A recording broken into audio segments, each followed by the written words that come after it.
नमस्कार, स्वागत है आपका। आप देख रहे हैं हमारी खास पेशकश लीगल हेल्पलाइन और मैं हूं आपके साथ अनंत त्यागी। इस देश का लोकतंत्र इस देश की खूबसूरती का एक अभिन्न अंग है, जहां जनता का जनता के लिए जनता द्वारा शासन के एक सूत्र पर चलते हुए हर एक नागरिक को समानता के साथ स्वेच्छा से जीने का अधिकार दिया जाता है। लोकतंत्र की आत्मा संविधान को कहा जाना गलत नहीं होगा और इसी संविधान का प्रियम्बल यानी संविधान की प्रस्तावना भी समाज के हर व्यक्ति के लिए समता और न्याय की बात करता है। कानून हर समस्या के सही प्रारूप में समाधान के लिए मौजूद है, लेकिन सही जानकारी ना होने या कानूनी पेचीदगियों के चलते समाज का एक बड़ा हिस्सा सही समय पर न्याय हासिल करने में असमर्थ महसूस करता है। और इसी अंतर को खत्म करने के लिए इंडिया लीगल रिसर्च फाउंडेशन की इनिशिएटिव लीगल हेल्पलाइन में हम यहां मौजूद हैं, आपकी हर तरह की कानूनी समस्या में आपकी सहायता के लिए। हमारा उद्देश्य है कि किसी भी तरह की कानूनी अड़चन के दौरान आपके साथ हम खड़े हों, आपकी कानूनी सहायता के लिए। और इंडिया लीगल रिसर्च फाउंडेशन इस लीगल हेल्पलाइन के जरिए आपकी कानूनी समस्याओं के लिए निःशुल्क कानूनी सहायता के लिए साथ मौजूद है।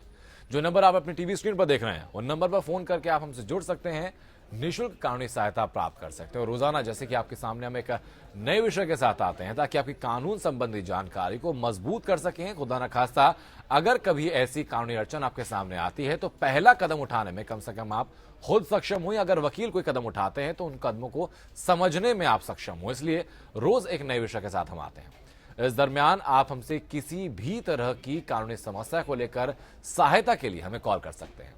और आज का जो हमारा विषय है वो जमानत के ऊपर है कि आखिरकार जमानत के लिए क्या क्या कानूनी प्रावधान है, जमानत आप कब ले सकते हैं, कैसे जमानत पे अप्लाई करना होगा, किन परिस्थितियों में जमानत नहीं मिलती है, किन परिस्थितियों में जमानत ली जा सकती है। और इन्हीं तमाम सवालों के आज जवाब आपको हम बेहतर तरीके से बताएंगे। उसके अलावा अगर आपको कोई और कानूनी समस्या आपके सामने है तो नंबर्स लगातार यहाँ पे फ्लैश हो रहे हैं हमारे, इन नंबर्स पर आप फोन कीजिए, हम तक जुड़िए और किसी भी तरह की कानूनी समस्या के लिए निःशुल्क कानूनी सहायता आप हमसे प्राप्त कर सकते हैं।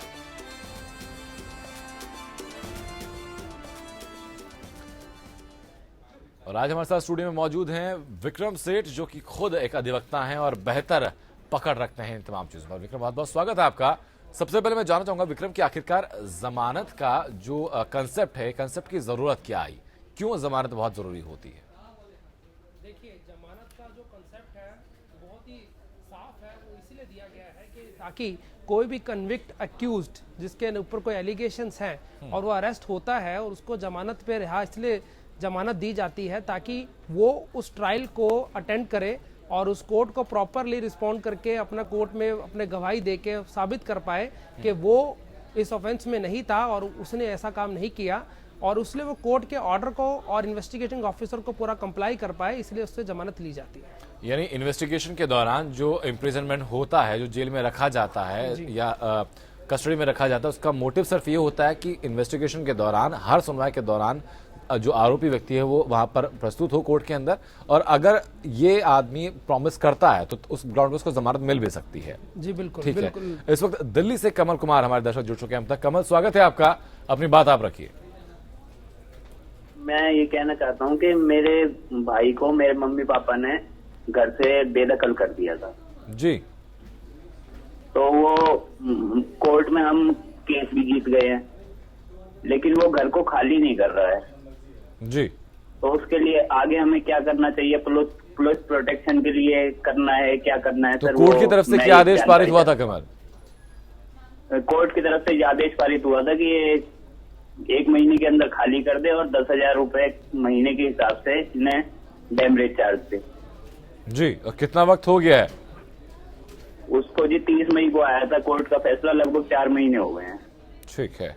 विक्रम, आपके पास मैं आता हूं कि कंटेम्प्ट ऑफ कोर्ट का भी मेरे ख्याल से मामला बन सकता है। जनाब, बिल्कुल ऐसा है। इसमें सबसे बड़ी बात है कि अगर इनको ये सिविल मुकदमा था और सिविल मुकदमे में इनको ये ऑर्डर हुए हैं कि इसको पोजेशन मिलना चाहिए अपने भाई को, और उसको साथ में एविक्शन के साथ साथ 10,000 रुपये महीने का जैसा इन्होंने बताया कि बोला गया है कि देने के लिए, तो उस केस में ये एग्जीक्यूशन फाइल करे सिविल कोर्ट में। जिस कोर्ट ने ये ऑर्डर किया था उसी कोर्ट में एग्जीक्यूशन पिटीशन फाइल होगी उस ऑर्डर के एग्जीक्यूशन के लिए, जिसमें उसको ऑर्डर किया जाएगा और बाकायदा उसको बाय पुलिस फोर्स लेके उससे एविक्शन ली जाएगी और उससे हर महीना खर्चा लेने के लिए भी जब तक वो रहेगा तब तक उसको खर्चा वहां देना पड़ेगा। जिस दिन खाली करेगा उस दिन का पूरा ड्यूज लेने के लिए भी उसकी संपत्ति भी अटैच हो सकती है। ठीक है, तो इसके लिए इनको वापस कोर्ट का ही रुख करना पड़ेगा। बिल्कुल, कोर्ट में ही एग्जीक्यूशन डालनी पड़ेगी। ठीक बात है। इस वक्त मुजफ्फरपुर से सूरज हमारे दर्शक जुड़ चुके हैं हम तक। सूरज, स्वागत है आपका, अपनी बात आप रखिए। जी सर, मैं जानना चाहता हूँ, कानून सबों के लिए बराबर है जी। तो लड़का और लड़की एक दूसरे को किसी भी तरह की शोषण का आरोप लगा सकता है? क्योंकि आजकल लड़की ज्यादा लड़के को धोखा दे रहा है और ये समाज के लिए सही नहीं है। किसी भी प्रकार सूरज, आपकी समस्या क्या है? कानूनी समस्या आपकी क्या है? मेरी कानूनी समस्या समाज से संबंधित मैं ये सवाल पूछना चाहता हूँ जी। कोई लड़की अगर किसी लड़का को प्यार में धोखा देता है, अगर कई सालों तक मतलब ये रहता है, अटैच रहता है, उसके बाद अगर धोखा देता है तो उसको कैसे पनिशमेंट किया जाए? या फिर ठीक है विक्रम, आपके पास मैं आऊंगा इस चीज के लिए। सामान्यतः हम ये तो देखते हैं कि अगर लिव इन रिलेशनशिप होता है और लड़का स्टेप बैक करता है शादी करने से, तो लड़की के पास कानूनी अधिकार रहता है। अगर लेकिन ऐसी अगर परिस्थिति उल्टी अगर होती है, अगर लड़की स्टेप बैक करती है, तो क्या वैसे ही कुछ कानूनी अधिकार लड़के के पास भी रहते हैं क्या? देखिए, अगर लड़की स्टेप आउट करती है और छोड़ती है या ब्रेकअप होता है इनके बीच में, तो कानूनी प्रावधान इसमें तो कुछ ज़्यादा सपोर्ट नहीं करेंगे। लड़की के लिए तो तब होते हैं जब लड़की के साथ लड़की के एलिगेशंस होते हैं कि उसने उसका मिसयूज़ किया और उसके साथ सेक्सुअल रिलेशन मेंटेन किया बिना कंसेंट दिए और कंसेंट बाय मिसप्रेजेंटेशन ली गई, तब जाके उसमें उसको सपोर्ट मिलता है, अदरवाइज उसको भी नहीं मिलता है। तो इसलिए ये केस इनका तो नहीं हो सकता और ना ही बन सकता है। हाँ, बाकी डैमेजेस का सूट जरूर फाइल कर सकते हैं।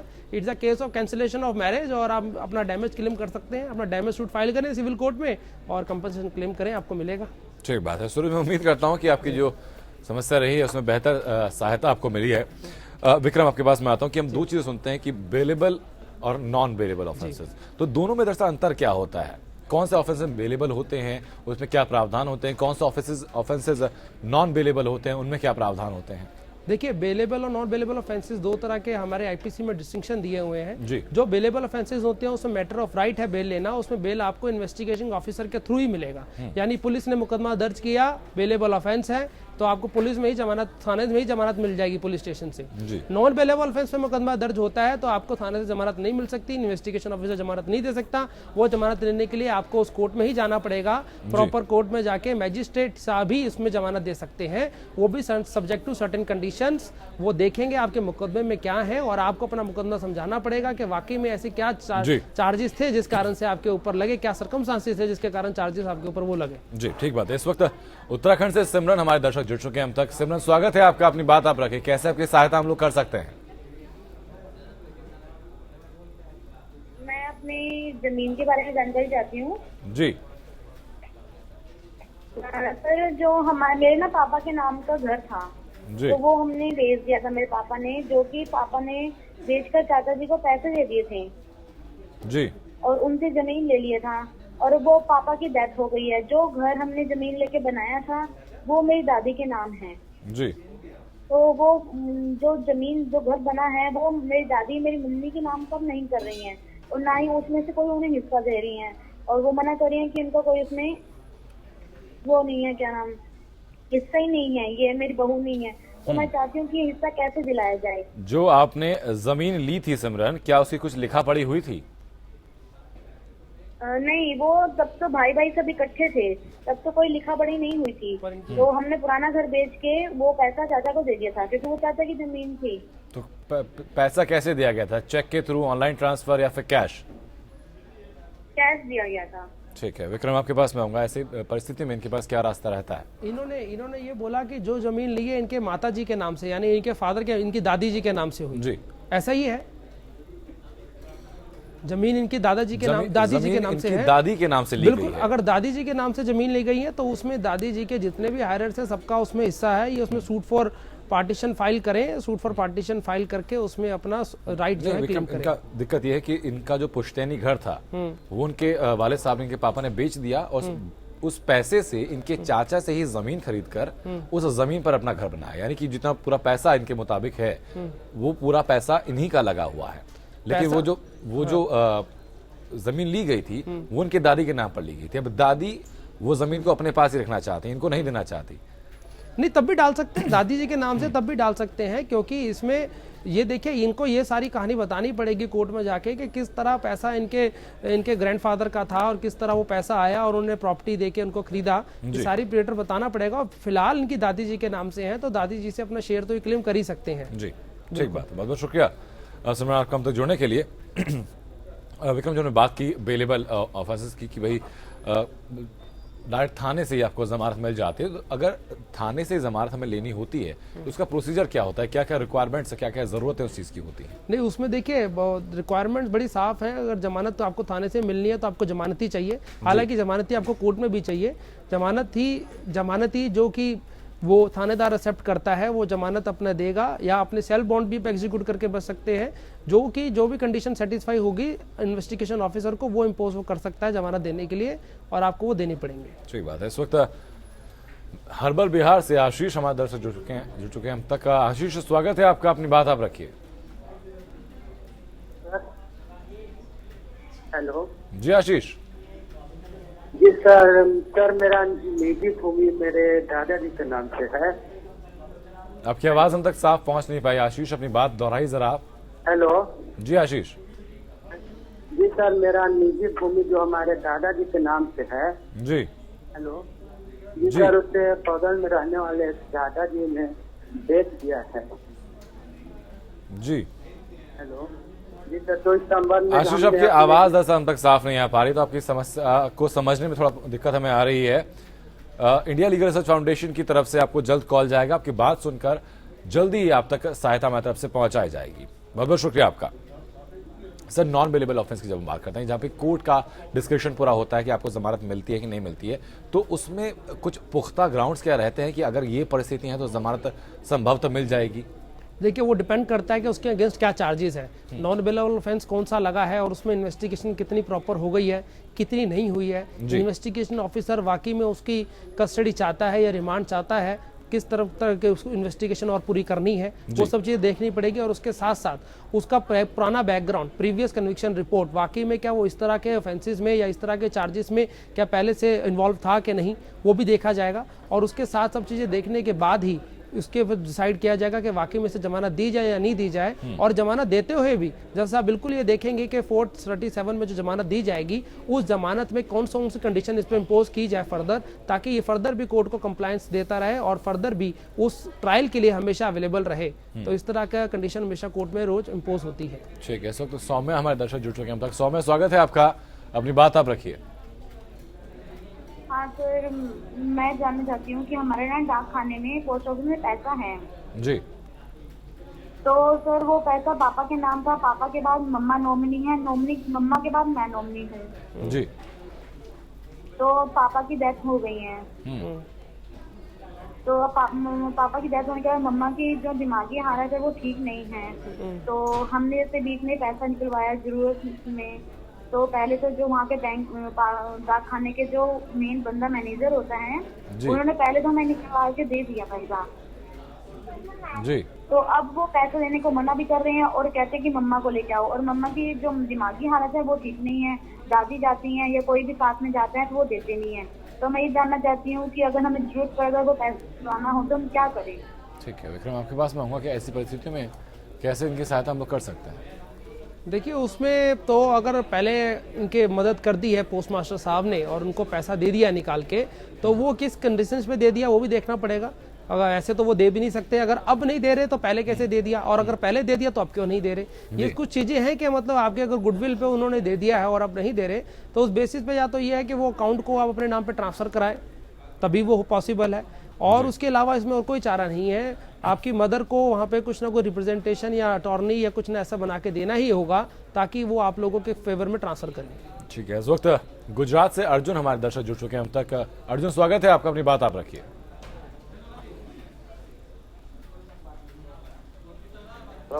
जी अर्जुन, अपनी बात रखिए आप। हाँ सर, और जो एक्टिज्म का केस था उसमें थोड़ी सलाह मांगते हैं। अर्जुन, आपकी आवाज हम तक पहुंची नहीं है, अपनी बात जरा दोहराएं आप एक बार। तो अर्जुन, आपका नंबर हम तक पहुंच चुका है। इंडिया लीगल रिसर्च फाउंडेशन की टीम आपको जल्द कॉल करेगी और आप तक बेहतर सहायता हमारी तरफ से जरूर पहुंचाई जाएगी। सर मैं एक बात और जानना चाहता हूं आपसे कि एक सुप्रीम कोर्ट का स्टेटमेंट है कि rule is bail not jail, तो इसका रिप्रेजेंटेशन दरअसल कैसे करेंगे आप? देखिए, इसमें सुप्रीम कोर्ट का कहने का मतलब सिर्फ और साफ सुधा है कि जो बेल का प्रोविजन है वो बेल देने के लिए बनाया गया है, जेल देने के लिए नहीं बनाया गया।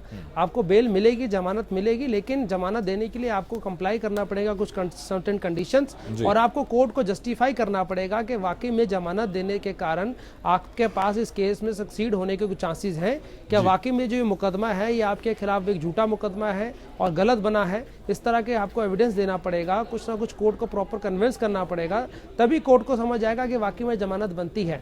अगर आपकी इन्वेस्टिगेशन चल रही है, सब चीजें हैं, तो आपको जमानत नहीं मिलेगी। इसलिए rule is bail not jail, ये प्रोविजन है सुप्रीम कोर्ट का, और इसको लेते हुए सुप्रीम कोर्ट ने आज latestly time to time guidelines issue करती रहती हैं ताकि इस तरह का वायलेशन ना हो, किसी की पर्सनल लिबर्टी अपहेल्ड ना हो इस तरह के ऑफेंसेस और इस तरह के प्रोविजंस के कारण। इसलिए सुप्रीम कोर्ट का रोजाना इसमें एक चेक पॉइंट व्यू बना रहता है, मॉनिटरिंग बनी रहती है। इसमें लेटेस्ट जजमेंट आया है जिसमें उन्होंने बोला है कि FIR वगैरह भी जो है ऑनलाइन रजिस्टर्ड हो, ऑनलाइन अपलोड हो विद इन 24 आवर्स। ये भी अभी बड़ा रिसेंट है। तो ये लोगों के ऊपर रहता है कि वो अपने FIR अगर किसी के अगेंस्ट रजिस्टर्ड होती है तो बाकायदा उसको वॉच करते रहे प्रॉपरली, और उसके बारे में, अपने केस के बारे में एटलीस्ट प्रॉपर नॉलेज रखें। ठीक है, लेकिन सर मैं ये भी जानना चाहूंगा कि गिरफ्तारी होने के बाद क्या एक सर्टेन कोई टाइम पीरियड यहाँ पर रखा गया है कि उस टाइम पीरियड के अंदर अंदर इन्वेस्टिगेशन पूरी करनी होगी या फिर चार्जशीट दाखिल आपको करनी होगी? बिल्कुल, सेक्शन 167 ऑफ CRPC में प्रोविजंस हैं कि इन्वेस्टिगेशन अगर 24 घंटे में कंप्लीट नहीं होती और किस तरह इन्वेस्टिगेशन कंप्लीट की जाती है उसका पूरा प्रोविजन दिया गया है। उसमें क्लॉज 2 में स्पेसिफिकली डिफाइन है कि अगर ऑफेंसेस इम्प्रिजनमेंट फॉर लाइफ और मोर देन 7 ईयर्स है तो 90 days minimum time, maximum time दिया गया है, और अदर केसेस में 60 डेज, यानी 60 से 90 दिन का टाइम आपके पास है इन्वेस्टिगेशन ऑफिसर के पास कि उसको चार्जशीट फाइल करनी ही करनी है। अगर उसको उस अभियुक्त को अगेंस्ट उसके खिलाफ एविडेंस कलेक्ट करना ही करना है अगर वो जेन्युइन है। अगर वो 60 दिन या 90 दिन में वो नहीं कर पाता है तो उसको बेल बाय डिफॉल्ट का एक प्रोविजन है जिसे हम बोलते हैं बेल बाय डिफॉल्ट, यानी 60 से 90 दिन के अंदर आईओ ने चार्जशीट फाइल नहीं की तो जो अभियुक्त है, जो अक्यूज्ड है, वो कोर्ट से जमानत लेके रिहा हो सकता है, जमानत पे रिहा हो सकता है। जी ठीक है सर। इस वक्त मंगोलपुरी दिल्ली से आरती हमारे साथ जुड़ चुकी हैं। आरती, स्वागत है आपका, अपनी बात आप रखिए।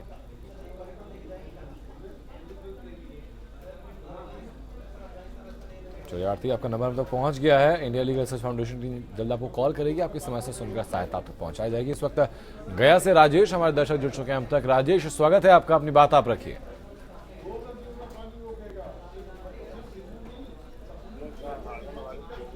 राजेश, आप तक आवाज पहुंच रही है हमारी? जी सर। जी राजेश, अपनी बात रखिए आप। मैं जानना ये चाह रहा था सर कि हमारी पत्नी का आंगनवाड़ी सेविका के पद पर बहाली हुई थी जी, उसमें कंपार्टमेंटल से वो मैट्रिक पास की है जी, तो अगेंस्ट पार्टी एनुअल से मैट्रिक पास किया था, उस हिसाब से वो कोर्ट में याचिका दायर किया जी जी। उसके राजेश, आपकी बात पूरी तरह से क्लियर नहीं हो पा रही है। दरअसल बेहतर होगा कि आप एक सादे कागज पर अपना पूरा जो चीजें आपकी हैं, जो समस्या आपकी है, जो इंसिडेंस रहा है, जो पीछे की घटनाक्रम रहा है, उसको सादे कागज पर लिखकर आप हमें भेज दें। हम उस वक्त बेहतर स्थिति में हो पाएंगे कि आपको उन चीजों में के लिए कोई बेहतर सहायता हम लोग आपको दे सकें। बहुत बहुत शुक्रिया राजेश आपका हम तक जुड़ने के लिए। सर, आपके पास मैं आता हूं कि एंटीसिपेटरी बेल के बारे में भी एक सुनते हैं कि भाई अग्रिम जमानत ले ली जाती है, तो किन जगहों पर या फिर किन केसेस में हम अग्रिम जमानत ले सकते हैं और अग्रिम जमानत फिर कैसे ली जाए? देखिए, एंटीसिपेटरी बेल है जिसे हम बोलते हैं bail in apprehension of arrest, यानी आपके खिलाफ नॉन बेलेबल ऑफेंस में FIR दर्ज हो गई है, मुकदमा रजिस्टर्ड हो गया है। अब आपके पास इन्वेस्टिगेशन ऑफिसर कभी भी आ सकता है और इन्वेस्टिगेशन के नाम पे आपको रिमांड या अरेस्ट कर सकता है रिमांड लेने के लिए। तो आपके पास सबसे बड़ा प्रोविजन ये है कि आप सबसे पहले एंटीसिपेटरी बेल कोर्ट में अप्लाई करें। एंटीसिपेटरी बेल में आप कोर्ट को सेटिस्फाई करें कि ये जो ऑफेंस आपके खिलाफ चार्जशीट, जो आपके खिलाफ FIR रजिस्टर्ड हुई है, वो गलत हुई है और इसमें इस तरह का कोई इन्वॉल्वमेंट आपका नहीं है, और या जिस सर्कमस्टेंस में FIR रजिस्टर्ड हुई, क्या वो काउंटर केस था, क्या प्रॉपर स्टेटमेंट्स थे, क्या सर्कमस्टेंसेस केसेस थे वो प्रॉपर डिफाइन करा के एंटीसिपेटरी बेल ले दे, ताकि आपको कोर्ट ये रिलीफ दे कि जब भी आपको आईओ या इन्वेस्टिगेशन के दौरान अरेस्ट करने की जरूरत पड़े तो आपको बेल पे रिलीज कर दिया जाए, यानी bail in apprehension of arrest, यानी जमानत पहले दे दी जाएगी आपको अरेस्ट करने से पहले। वो आपको एक प्रोविजन ये कोर्ट में स्पेसिफिकली सीआरपीसी में दिया गया है, आप इसको लेके यूटिलाइज करके अपने आप को बचा सकते हैं। ठीक है सर, इस वक्त झारखंड से प्रीति तिवारी हमारे दर्शक जुड़ चुके हैं हम तक। प्रीति, स्वागत है आपका, अपनी बात आप रखिए। मैं प्रीति तिवारी बोल रही हूँ। जी प्रीति।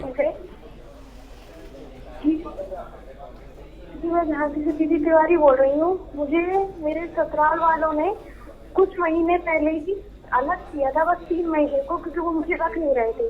तो मैं कानून में गई तो वहाँ उसके दबाव में मुझे मात्र 3 महीने रखा गया और वहाँ मुझे अचानक हस्बैंड छोड़ के रात में चले गए थे।